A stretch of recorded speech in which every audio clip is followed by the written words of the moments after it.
नमस्कार प्रिय विद्यार्थियों, हाजिर हूँ आपके बीच में एक शानदार वीडियो के साथ। आज हम सर्वनाम के टॉप मोस्ट 15 प्रश्न देखने वाले हैं। सर्वनाम हिंदी व्याकरण में एक महत्वपूर्ण टॉपिक है, जिससे जुड़े हुए प्रश्न लगभग सभी परीक्षाओं में पूछे जाते हैं। करते हैं आज के इस वीडियो की शुरुआत पहले प्रश्न से। प्रश्न नंबर 1, भाषा में सुंदरता, संक्षिप्तता, पुनरुक्ति दोष से बचने के लिए संज्ञा के स्थान पर किस शब्द का प्रयोग करते हैं? तो प्रिय विद्यार्थियों, भाषा में सुंदरता, संक्षिप्तता एवं पुनरुक्ति दोष से बचने के लिए हम संज्ञा के स्थान पर सर्वनाम का प्रयोग करते हैं। विकल्प दूसरा सही होगा। प्रश्न नंबर 2, जिन सर्वनामों का प्रयोग कहने वाले, सुनने वाले व जिसके विषय में कहा जाए के स्थान पर किया जाता है उन्हें कहते हैं। प्रिय विद्यार्थियों, उन्हें कहते हैं पुरुषवाचक सर्वनाम।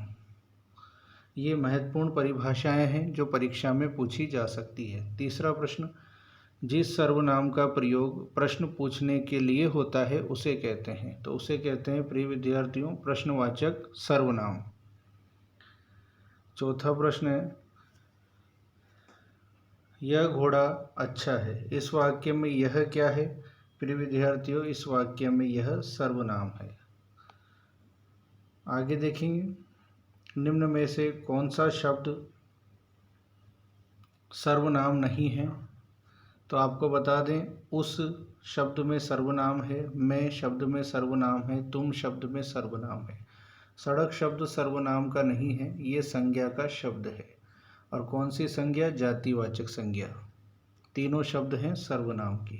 और चौथा विकल्प में सर्वनाम नहीं है, ये है संज्ञा। प्रश्न नंबर 6, निम्न में से कौन सा शब्द सर्वनाम नहीं है? स्वयं शब्द में निजवाचक सर्वनाम है। अपना निजवाचक सर्वनाम है। कौन शब्द में प्रश्नवाचक सर्वनाम है। शीघ्रता शब्द सर्वनाम से जुड़ा हुआ नहीं है, यह है भाववाचक संज्ञा, यानी ये एक संज्ञा का उदाहरण है। प्रश्न है कि कौन सा शब्द सर्वनाम नहीं है? तो चौथा विकल्प सही होगा, क्योंकि यह एक संज्ञा का उदाहरण है, वो भी भाववाचक संज्ञा का। सातवां प्रश्न, यह, वह, तुम, आप, हैं। तो प्रिय विद्यार्थियों, ये सभी शब्द सर्वनाम हैं। विकल्प दूसरा सही होगा। सर्वनाम के भेद होते हैं। तो प्रिय विद्यार्थियों, सर्वनाम के 6 भेद होते हैं। प्रश्न नंबर 9, किस क्रम में सर्वनाम के भेद नहीं हैं? यानी कौन सा सर्वनाम का भेद नहीं है? तो पुरुषवाचक सर्वनाम का एक भेद है। निजवाचक सर्वनाम भी सर्वनाम का एक भेद है। संबंधवाचक सर्वनाम भी सर्वनाम का एक भेद है। ये चौथा विकल्प गलत है। इस प्रकार का कोई भेद सर्वनाम का नहीं है। ये चौथा विकल्प आपका गलत है। तो यानी चौथा विकल्प ही इसमें माना जाएगा।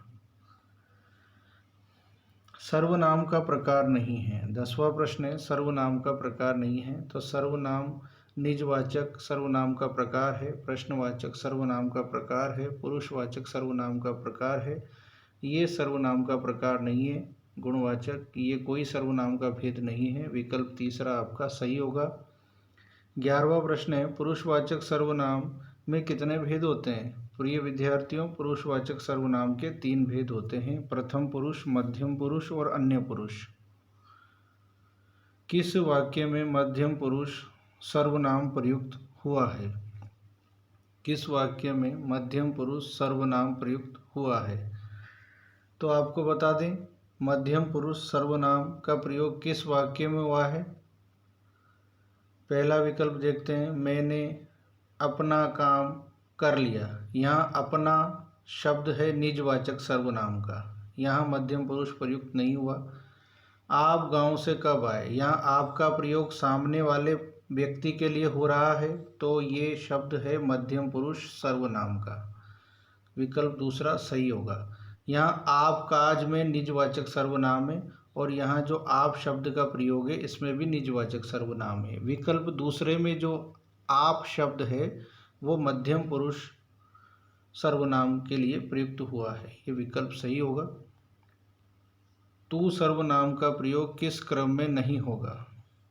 तो प्रिय विद्यार्थियों, तू सर्वनाम का प्रयोग किस क्रम में नहीं होगा? समीपता के अर्थ में तो होगा, आत्मीयता के अर्थ में भी होगा, अपमान के अर्थ में भी होता है। संबंध बताने के लिए तू सर्वनाम का प्रयोग नहीं होता। विकल्प चौथा सही होगा।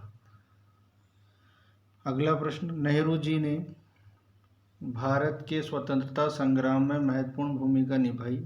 आपने जेल में रहते हुए डिस्कवरी ऑफ इंडिया नामक पुस्तक लिखी। इस वाक्य में रेखांकित पद है। प्रिय विद्यार्थियों, यहाँ रेखांकित पद हम देख रहे हैं आपने। तो आपने, ये जो रेखांकित पद है, इस वाक्य में कौन सा सर्वनाम है? तो यहाँ आपने शब्द का प्रयोग नेहरू जी के परिचय के लिए हो रहा है। तो यहाँ किसी नाम के परिचय के लिए जब हम आपने शब्द का प्रयोग करते हैं तो वहाँ होता है अन्य पुरुषवाचक सर्वनाम। ठीक है, आप ध्यान रखेंगे, ये प्रश्न इम्पोर्टेंट है। विकल्प तीसरा इसका सही होगा। 15वां प्रश्न, ऐसे सर्वनाम जिनका प्रयोग वक्ता या लेखन या यूँ कहें स्वयं अपने लिए करते हैं।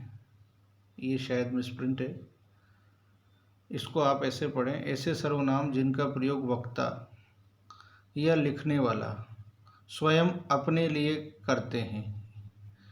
तो अपने लिए किन सर्वनामों का प्रयोग होता है? स्वयं के लिए जो सर्वनाम प्रयुक्त होते हैं वो कहलाते हैं निजवाचक सर्वनाम। ये था 15वें प्रश्न का उत्तर, जो दूसरा विकल्प सही है। यानी कि आप ये समझे कि जिनका प्रयोग वक्ता स्वयं अपने लिए करता है, वहाँ कौन सा सर्वनाम होता है? निजवाचक सर्वनाम। तो ये आज के टॉप मोस्ट 15 प्रश्न थे। परीक्षा में इसी प्रकार के प्रश्न पूछे जाते हैं और सर्वनाम व्याकरण का एक महत्वपूर्ण टॉपिक माना जाता है। आप प्रत्येक प्रश्न को ध्यान से पढ़कर उसका उत्तर याद रखेंगे, क्योंकि परीक्षा में ऐसे ही प्रश्न देखने को मिलते हैं। मिलते हैं अगले वीडियो में। धन्यवाद।